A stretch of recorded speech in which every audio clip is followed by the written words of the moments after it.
Hello beautiful soul! Welcome back to my channel. This is my channel. I'm from Japan, kabayan. Scorpio, this reading is for you.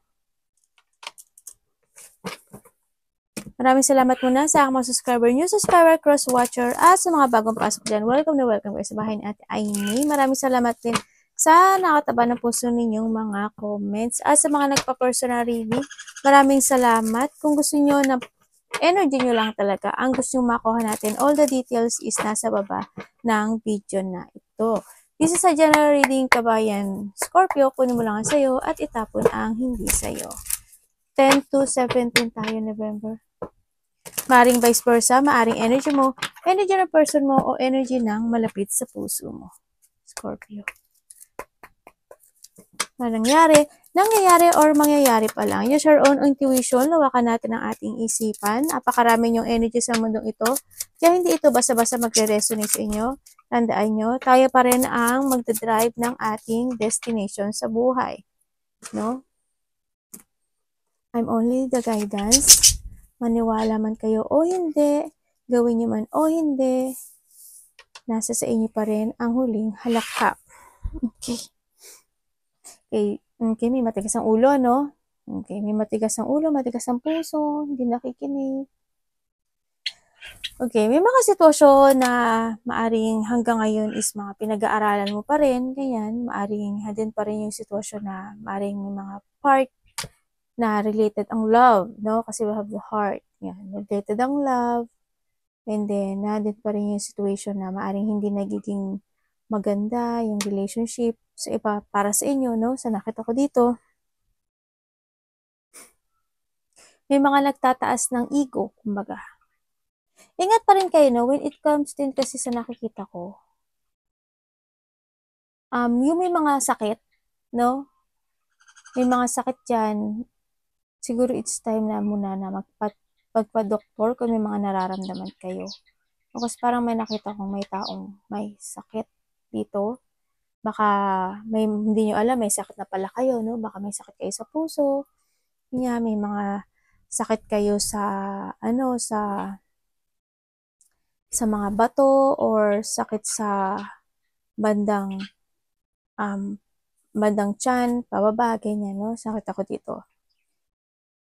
Yung iba dito mahilig uminom ng kape, no? Sa nakita ko dito. And then, nandito ka sa sitwasyon mo na siguro you are the person na mahilig ka talaga mag-research o baka nag-aaral ka pa o mahilig ka, o tears of knowledge ka lang talaga, no? Yung iba sa inyo. May mga iba sa inyo na mahilig kayong mag-research or ano yung kaalaman. At nawawala ako sa sarili ko, just may marimar. Yon, no? Parang may mga nire-research kayo na unknown situation. Maaring yung sarili nyo, diba, ito ba talaga yung gusto ko? Ano ba yung gusto ko sa buhay? Ano ba yung gusto ko when it comes to love? Ano ba yung mga, baka may mga pinag-aaralan din kayo, no? Na maaaring related ito sa trabaho, ganyan. Or you are in na social media, ganyan. Maaring ikaw yung tao na meron kang business with come to a social media, yan. Baka nakakonect ka doon, no? Sa iba sa inyo. And yung iba dito sa inyo is nagkakaroon din ng mga crush, no? Ngayon is may mga crush akong nakikita sa iba. Maari may mga umahanga or may magpaparamdam sa iyo ng pagmamahal. At ganun din is, or vice versa tayo, you giving love with someone or someone is giving love to you. Yan, may mga romance ako nakikita sa iba, no? Hindi ko alam kung anong related sa'yo na mga official, government, mga ganun. Baka meron ka pang mga document na ipapasa, no, by the government, no? Baka bahay, related, ganyan. May mataas ang ego, tsaka makakaramdam ka raw ng loneliness. Yung iba sa inyo, ganun ang mararamdaman. Siguro hindi nyo alam kung ano yung gusto nyo mangyari in your life, ganyan, business, love, mga ganong situation na sa iba. Pero nakita ko kasi we have the stroke din kasi, ibig sabihin, nandito yung sitwasyon na may mga parte ng buhay mo na maaring you want to move or you want to change, no? Gusto mo ng pagbabago or gusto mo ng transition or transformation sa ibang parte ng buhay mo. Iba sa inyo kasi is nagiging flexible kayo sa ibang bagay. When it comes to a love, ganyan, mga kasama sa trabaho, manyan, or mga nasa paligid mo. Ganyan, parang handun ka na you try to control and balance yung mga sitwasyon na kahit na alam mo na parang there's something hindi na good, no? Baga parang, kasi it comes to a tower kasi parang there's a relationship or a foundation dito na maaring nagkakaroon or magkakaroon or mayroon na lamat, no? Sa nakita ko dito. Kaya siguro andun pa rin kayo sa sitwasyon na you're still searching dun sa sitwasyon na yun. Kung saan mang foundation yun. Tingnan natin ang iyong energy, Scorpio. Ano energy ni Scorpio?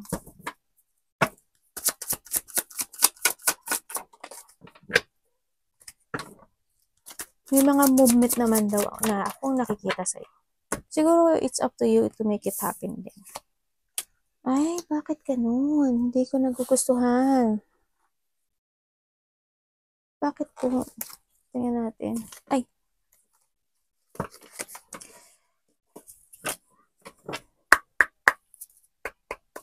The element of Earth, Taurus, Virgo, and Capricorn, ha? And element of Earth in Virgo. Bakit ano? Pangit talaga. The Earth again. Bakit ano? Okay. Puro ano to, money. Ang energy mo this time is, wala. Wala. Atin ba yung sinasabi mo? Walang growth. Yun ang sinasabi ko. Walang growth. Halimbawa, when it comes to your business, kaperahan, hindi ko nakita yung growth niya. Hindi ko nakita ang magkakaroon ng pagbabago. Sa ngayon, no? Sa ngayon, this time, hindi ko pa siya nakikita. Siguro it's time na magkaroon ka ng tamang layunin or objective in life, no? Siguro this is the time na rin na kailangan mo stepping down yung solid beginning mo na gusto mong gawin sa buhay mo, no? Kumbaga, yun na yung time na yun na kailangan mong umpisahan ngayon, no? Halimbawa, wala kang money or wala kang ganong ipon, nagkakaproblema ka sa money. This is a time na iset mo yung goal mo na mag-iipon ako ng money, ganyan. Mag-a-action ako at syempre, take it action and focus, diba? Kung ano talaga yung objective o ano talaga yung gusto mong goal or gusto mong layunin in your life, doon ka mag-focus. You need to start a beginning of your life dito. Kasi sa ngayon, sa nakita ko ito, yung energy mo ngayon is, there's no growth. No? Wala akong nakikita ang success also when it comes to money, nakita ko dito. Andito rin na sinasabi rin dito na kailangan mo rin alagaan yung sarili mo. No, ikaw or just a part of the family na parang may nararamdaman niyang sakit. Ako nakikita dito. May sakit. No? May mga may mga situation na maaring need mong alamin sa nakita ko ito. Hindi ko nakikita yung pagkakaroon ng stable when it comes sa relationship mo, when it comes sa sarili mo, hindi siya stable. Yun, maaring wala kang ipon or nagkakaroon ka ng problema sa iyong trabaho. Ganyan, ang nakita ko dito. May mga nagfi-failure when it comes dito sa sitwasyon na ito. No? And parang nasa-stagnant ka. No? Parang biglang nag-stop or biglang hindi ko alam kung nagpapahinga ka pa or something parang hindi ko nakita, parang someone need ng something need na parang magpahinga, alagaan yung sarili, ganyan ang nakita ko. May nangyari dito na kapabayaan. Kung sa sarili mo, may nangyaring kapabayaan. No? Maaring may mga bagay na hindi mo nasunod. No? Halimbawa, kung may sakit ka, hindi mo nasunod yun. Nagpasaway ka. Halimbawa, ganyan. No?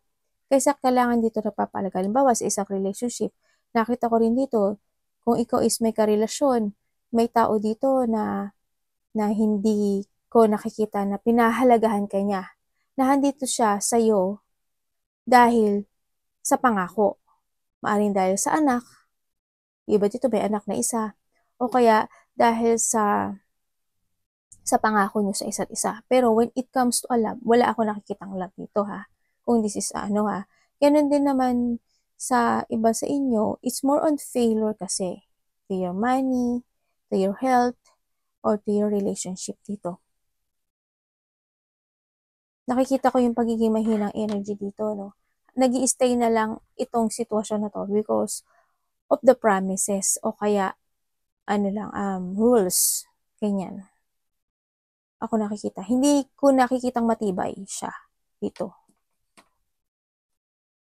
Maring may tao dito na nagkakaroon ng insecurity, no? Dito, ang energy mo ngayon is you need to take care of yourself kasi rin ang nakikita ko dito is maaring ikaw or there's a person here na sinusuportahan ka o sinusuportahan mo. Kasi may tao dito na nakadikit dito na parang wala siyang money tapos hindi ko alam kung ikaw ang tumutulong sa kanya o inaalagaan mo siya, no? May nakita rin ako matanda, siguro related din sa yung matanda o baka yung karelasyon mo mas matanda sa iyo or may inaalaga kang parents or relatives, no, na matanda. And then pahalagahan mo yung sarili mo,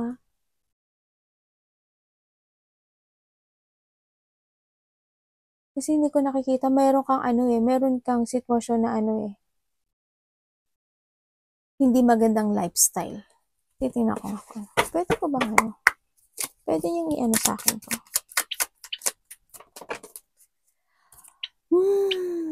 You have the Sagittarius. Kailangan mo ngayon i-value mo yung sarili mo, ha? Kasi ang nakita ko dito, andito ka sa sitwasyon mo na may mga bagay, ibang aspeto ng buhay mo na parang ayaw mo nang lumaban, ganyan. Parang nagtsatsaga ka na lang, kung ano lang yung kalabasan, ganun. Andun ka na sa part na yun, no? Kailangan mo ngayon maging tatag. Mag-focus ka sa layunin mo or to your objective. Kailangan mo magkaroon talaga ng mga advantage thinking para sa future mo. Hindi yung parang, bahala na, wag ganun, no? Siguro this is a time na kailangan mong, kasi parang may mga sitwasyon na nagtsatsaga ka na lang dito. Parang pinagtsatsagaan mo na lang din, ganun. Maring na, kasi nagiging mahina ang part na to. Yung energy na to is sobrang hina. Ako nakikita. Nalalack of courage kasi siya. Tapos, maaaring nagkakaroon kayo ng chronic fatigue, no, sa iba dito. Ganyan. Parang stress na stress or something na parang pagod na hindi ko maintindihan. Parang nakakaramdam siguro kayo ng pagod.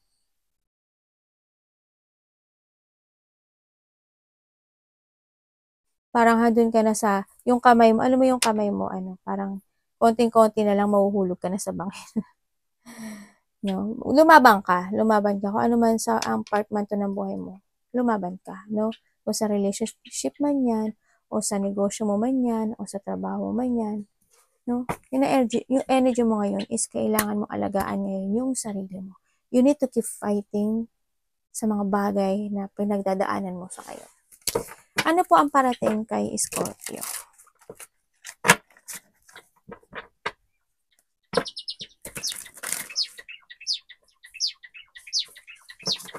Hindi ko alam kung may magre-retire dito, no?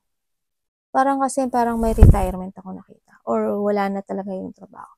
I hope wala. May nakita kasi ako to. I hope walang nag-using sa'yo, no? May nakita kasi ako na parang ginagamit ka lang. Or vice versa. Baka hindi ito mag-resonate sa iba sa inyo, pero may nakakita kasi ako dito na tao na ginagamit ka lang, na wala kang halaga sa kanya. Kumbaga, kailangan kita kasi sa ibang dahilan. Ganyan. Pero when it comes on, hindi ko nakakita yan. Iba yung pakaya, parang wala, money. Ganyan, support.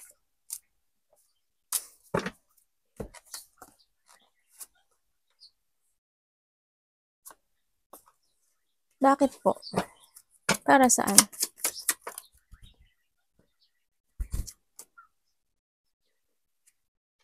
The water in Cancer, the air element, and the air element. The Aquarius. Bakit po? Dalawa yung chariot mo. Anong yan? Nadalawang isip ka.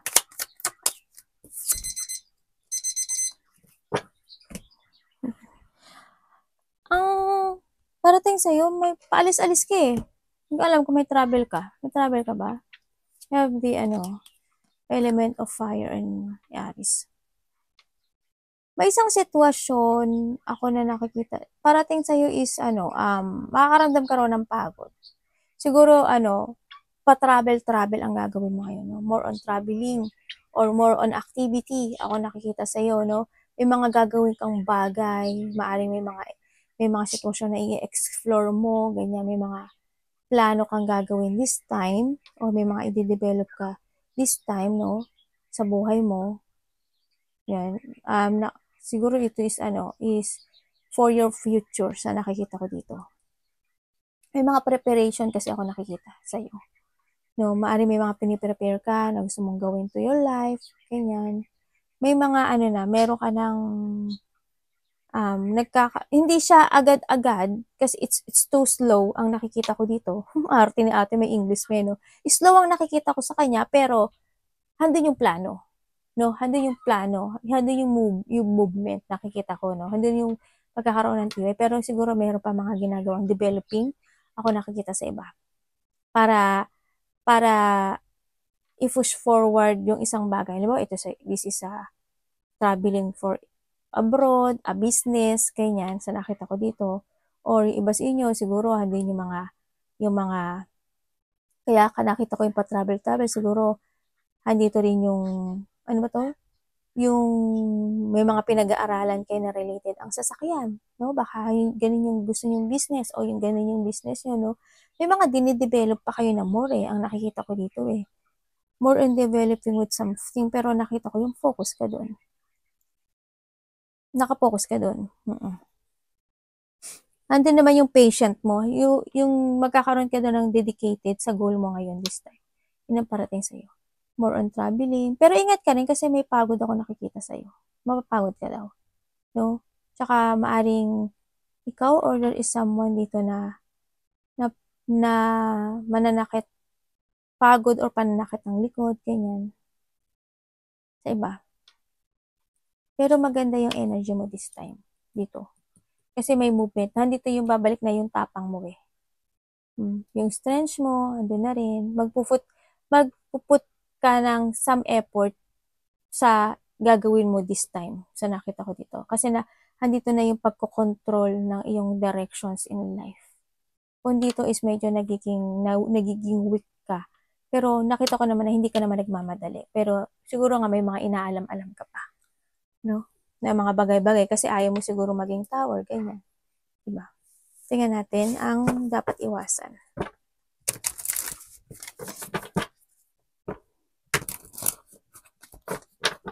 Ano dapat iwasan, Scorpio?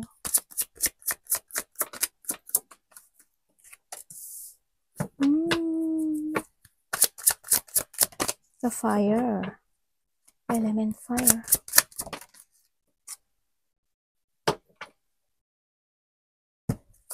May problema kayo. Sa business or money, ano pwede ko malaman ito? The water element in Scorpio, this is you. Bakit dadalawa yung card mo? Lalo. Dalawa. And we have the King of Pentacles. Okay. Ang dapat mo daw iwasan, yung isipin yung mga bagay na hindi mo kaya. Ganyan. Yung mga situation also na yung iwasan mo daw yung mga babalikan mo yung mga sitwasyon sa nakaraan. Kasi the past is the past, diba? We need to move forward to the future. Kumbaga, we need to start a new beginning sa buhay mo. And also, ang sinasabi dito is iwasan mo na hindi ka rin mag-focus sa sarili mo. Kumbaga, this is the time, it's more on pag-aalaga sa sarili, mas mahalin mo yung sarili mo, alagaan mo yung sarili mo, kasi it's more on challenge ang darating sa buhay mo. Maaari din na nakikita ko dito sa challenge na to is matagal na muna tong napagdadaanan, itong challenge na to. Kaya it's more on connect to yourself sa nakikita ko dito, no? more on care, more on love. Yan ang nakita ko ito. To achieve, no? Sa nakita ko. Kasi it's more on challenge ang mangyayari sa'yo.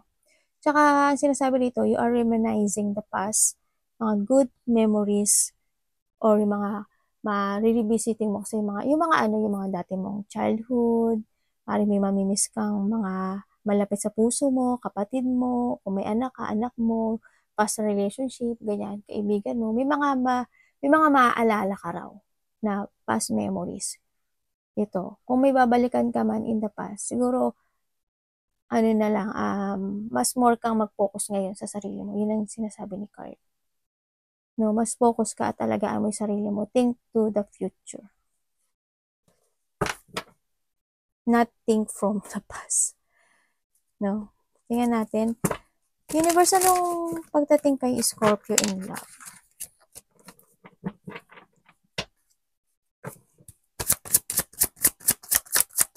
Tandaan nyo, love is para sa lahat. Kapatid, anak, sarili. The 10, no? And the Ace. Wow. Tingnan natin. Anong pwede kong malaman dyan? The earth element yan, ha? Ay, tapos na to? Parang hindi ko nakikita ang maganda to, ha? Tapos na to?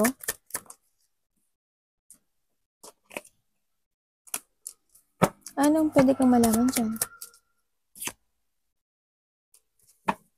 Anong kaganapan?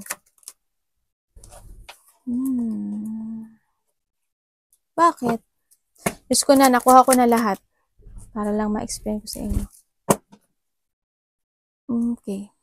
When it comes to a love, actually wala akong nakitang love, no? Someone using you.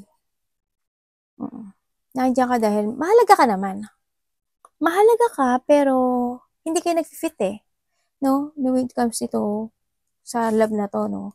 Kumbaga, may mga nakakasalum kung kayo is single ka na, maaaring ito is the past person mo, or kung kayo is current, o kayo ngayon, ito din, ganun din na nakikita ko. Ibig sabihin, hindi kayo nakakaintindihan at hindi kayo nag-fit ng gusto at ng gusto niya, ng partner mo, no? O karelasyon mo dito. Kasi nakita ko, it's more on unhappiness, walang love, actually, maaaring iba dito, there's a third party, or nagkakaroon ng choices in life. Andito rin yung sitwasyon na maaaring they using you because of the money. No? Dahil lang sa money. Siguro, iba dito may anak. Diba? Or kung wala kayong anak, handin nyo nakukuha niya yung suporta mo or vice versa tayo. Say, suporta mo, paano ba baliktad ate sinasabi ko? Nakukuha ko sa'yo yung suporta. Kumbaga, nagkakaroon ako ng pera. Ikaw yung nagsusuporta sa akin when it comes to money, diba?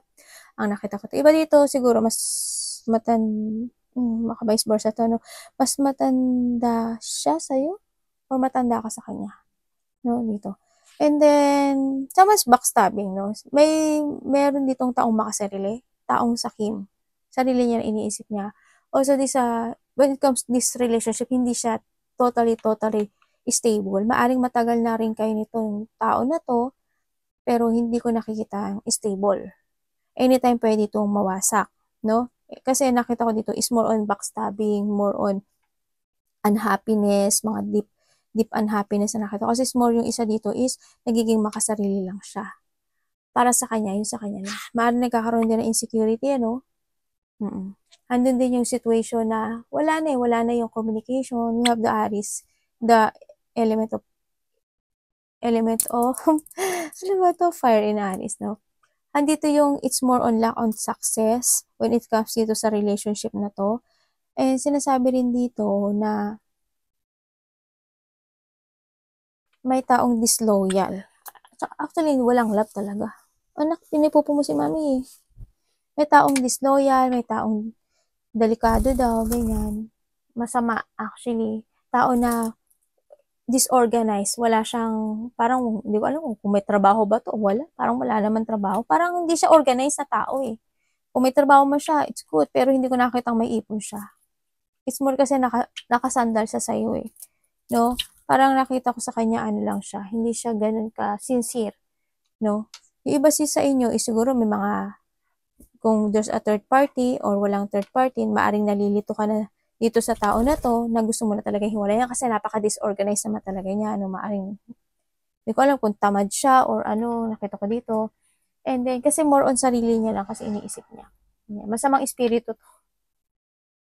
Kaya nagkakaroon ka ngayon ng chaos when it comes dito sa love, no? Ang sabi ko naman kasi, anong mangyayari if ever kako na ikaw is new horizon in your life? Sabi niya dito, syempre we have the sun.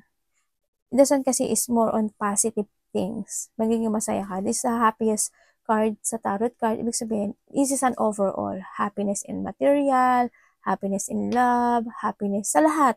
As in lahat. Yan. Yun daw ang magiging ano sa'yo. Kaya, kung magtitake ka ng new horizon sa buhay mo, diba, at mag-new beginning ka sa buhay mo, ganyan, magiging mas more successful ka dito, no, sa buhay mo. May meron bang nag-aaway when it comes sa may nag-aaway ba when it comes sa bahay? Parang may nakita ko nag-aaway sa bahay or kaya may umalis na ng bahay or nagpapagawa ng bahay na hindi magawa-gawa. Yung parang mga salungatan, ganyan. Ako nakita. Or maaaring may iba sa inyo ay problema kayo sa bahay, no? Sa nakita ko dito. Nagkakaroon kasi in a relationship kasi parang nahandun yung pagpapabaya, no? Sa nakita ko dito.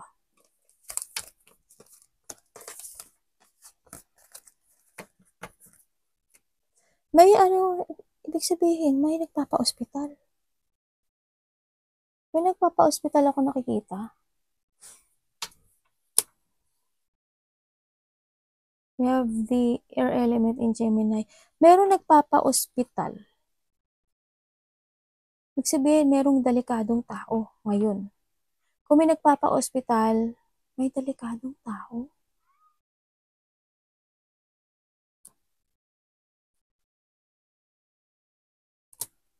May masakit ba ang likod? Sa inyo? A mother figure? Ako nakikita? O maaaring ikaw? Diba?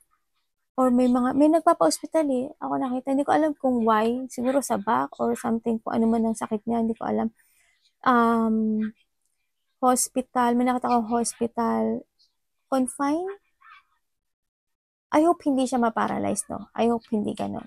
Okay naman sa iba is talagang ikaw or there's a part of your family na medyo lumalabo-labo na rin ang kanyang mata. No? Tingnan natin. Advice ko kay Scorpio. The star, the water element. Wow, the Six of Wands. Tingnan natin. Well, the fire and Leo. Bakit po the star universe? Ano po siya?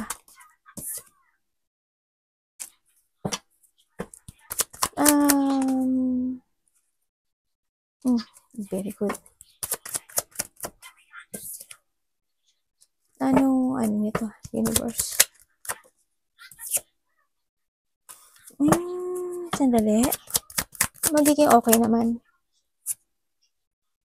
Oh my God. For what? For what?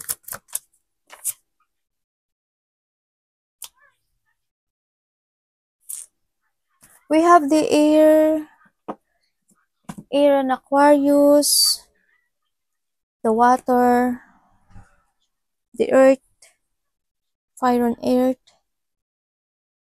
We have the fire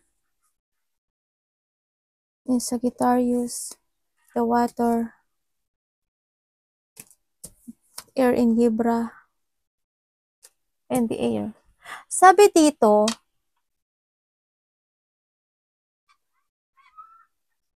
meron ako nakikita dito na tao na need ng healing, no? May tao na need ng healing. May tao ako nakikita na kailangan daw ng pahinga or rest, mag-recharge, something, mental peace, something ganun. Ako nakita. Pero magiging okay naman daw ito kasi magkakaroon ng mga problema or problema, struggle. May mga magkakaroon ka ngayon ng meron kang aaklangin, papasanin na isang problema, no, or responsibility in your life na may stagnant ka, ganyan. Parang may stagnant kasi ako nakikita. Ibig sabihin, may taong weak ako nakikita dito. May taong weak. May taong mahina ang nakikita ko dito. May magkaka-delay-delay no? Magkaka-delay-delay yung mga plano mo ngayon this time. Sa nakita ko, kumbaga, yung mga goals na gagawin mo this time is, lahat is delay. Delay-delay siya. Maaring may stay ka pa dun sa problema. May stuck ka pa dun sa mga problema or you're struggling with something. Ako nakikita dito, no? Kumbaga, handin din yung maaring may tao rin ako nakikita na napakatamad, irresponsable, no? May tao na parang wala siyang kusa or hindi ko alam kung tamad siya o wala lang talaga siyang kusa, no? May tao kasi na matigas din ang ulo dito. May tao na nakita ko dito para makasarili nga siya. Walang desisyon sa buhay. Wala siyang desisyon sa buhay. As in. Iba dito, meron dito hindi ko alam ikaw or there's someone here na nagkakaroon siya ng may taong depressed, may taong needy, may taong malungkot, may drama.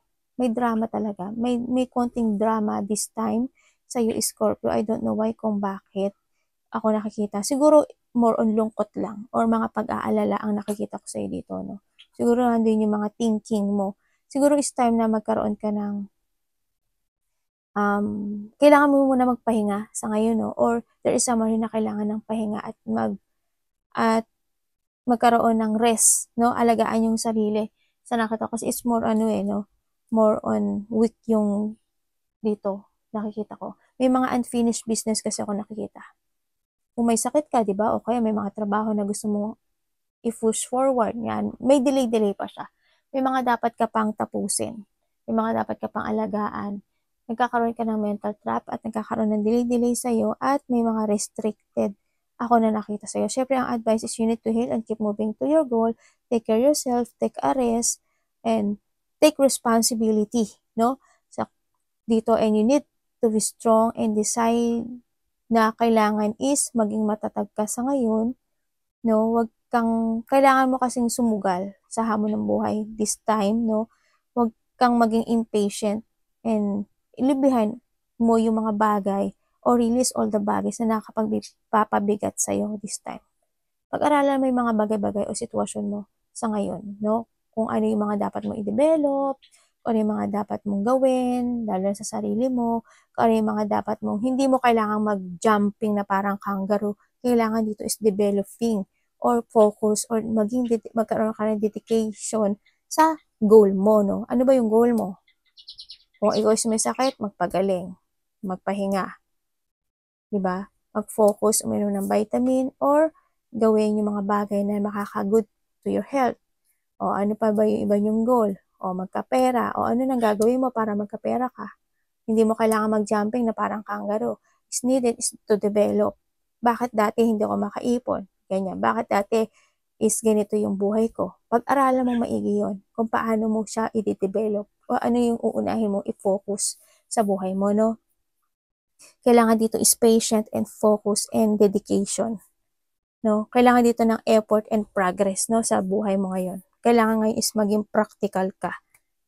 No? Kailangan kasi now is more on improvement sa lahat ng aspeto ng buhay mo ngayon. Kasi sa umpisa pa lang, hindi ko na nakitang good siya. No? Discipline. Arigatou namaste, God bless.